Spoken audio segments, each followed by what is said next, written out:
Oke guys, kali ini kita sambil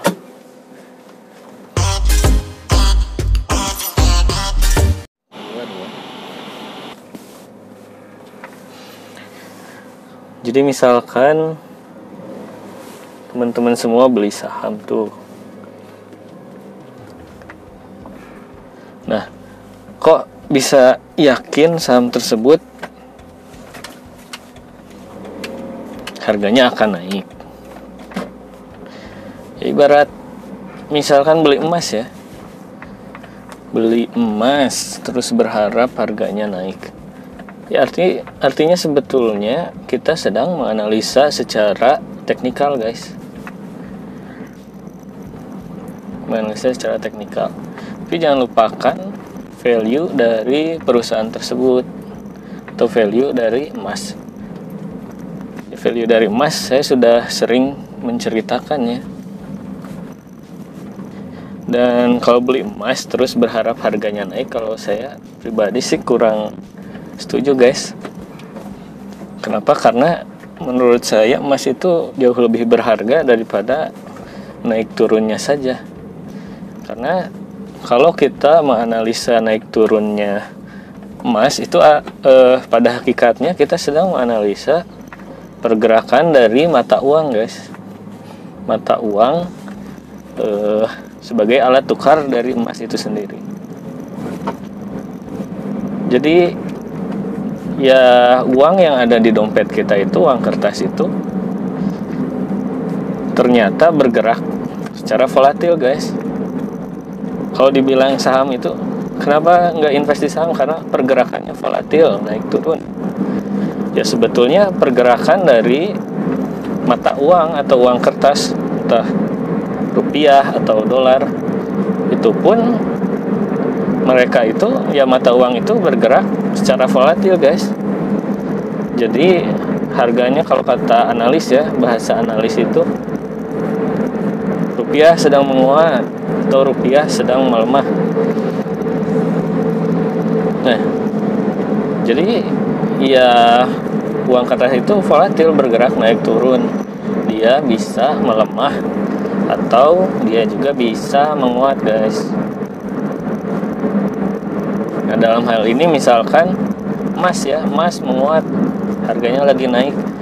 Jadi yang sebetulnya menguat atau melemah itu bukan emasnya, melainkan dari mata uangnya itu sendiri, guys. Kenapa mata uang bisa naik turun begitu? Ya karena mata uang itu bisa dicetak dan bisa dipercepat, percetakannya bisa juga dikurangi, gitu, guys. Sedangkan emas tidak bisa. Ya coba aja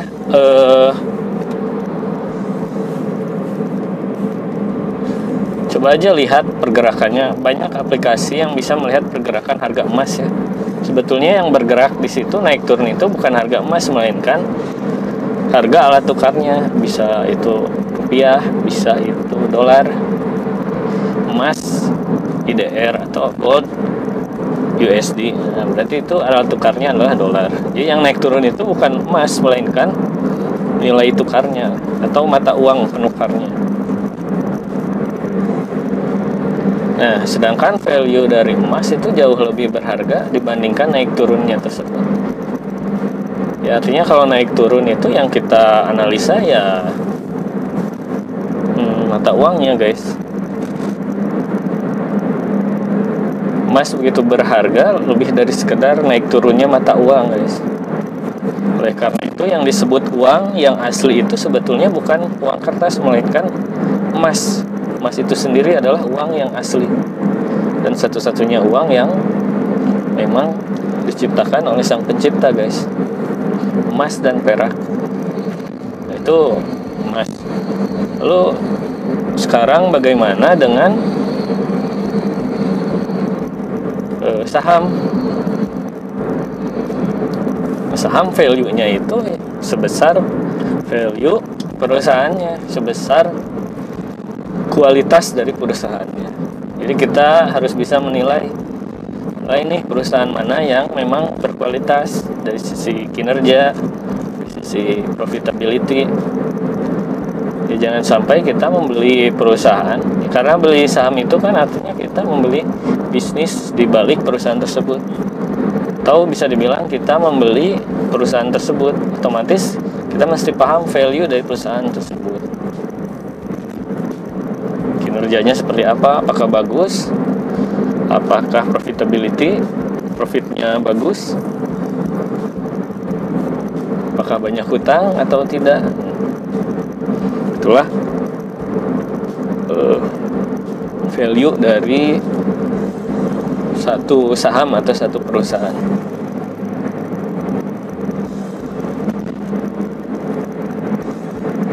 Mungkin orang senang nabung karena mengira uang kertas itu nggak volatil ya.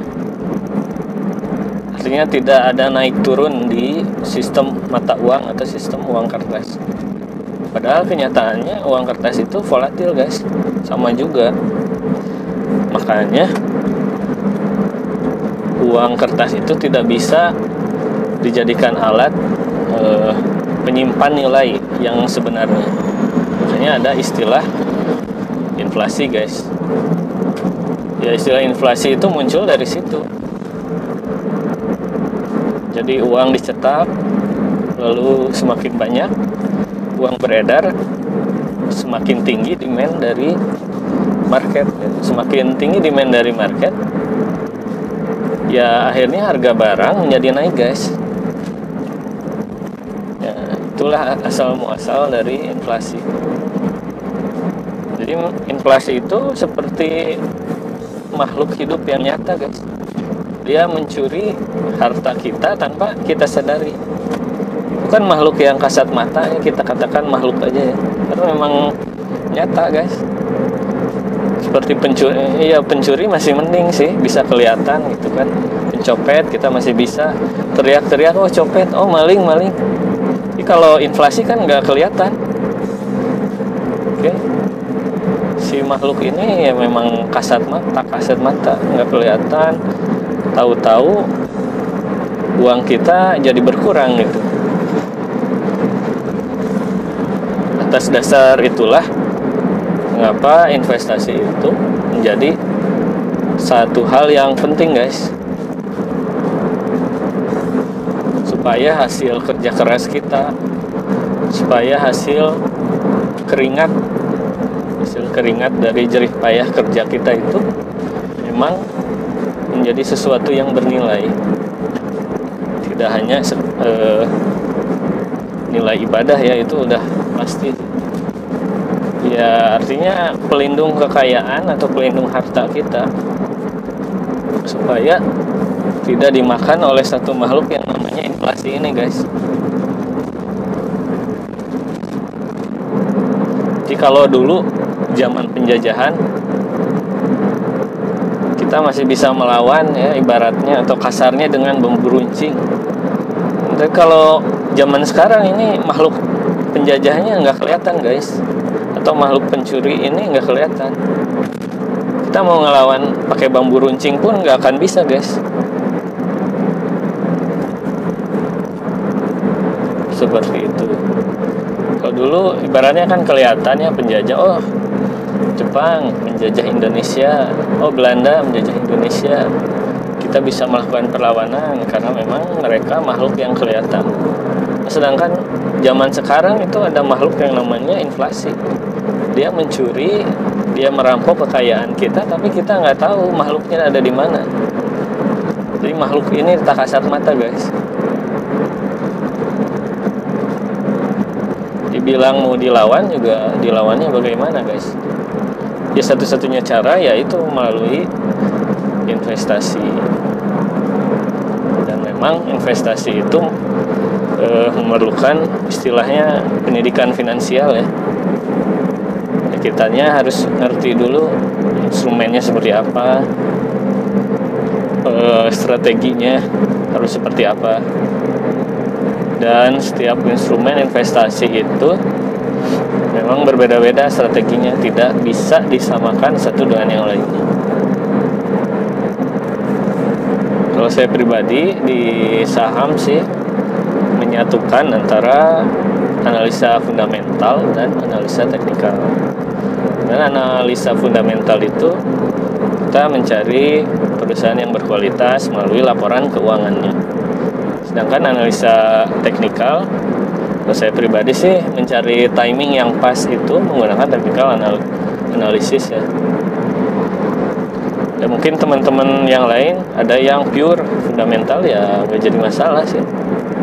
Selama bisa untuk mengontrol strateginya, ya itu sah-sah saja. Cuman kalau saya pribadi, ya saya gabungkan antara analisa fundamental dan analisa teknikal guys.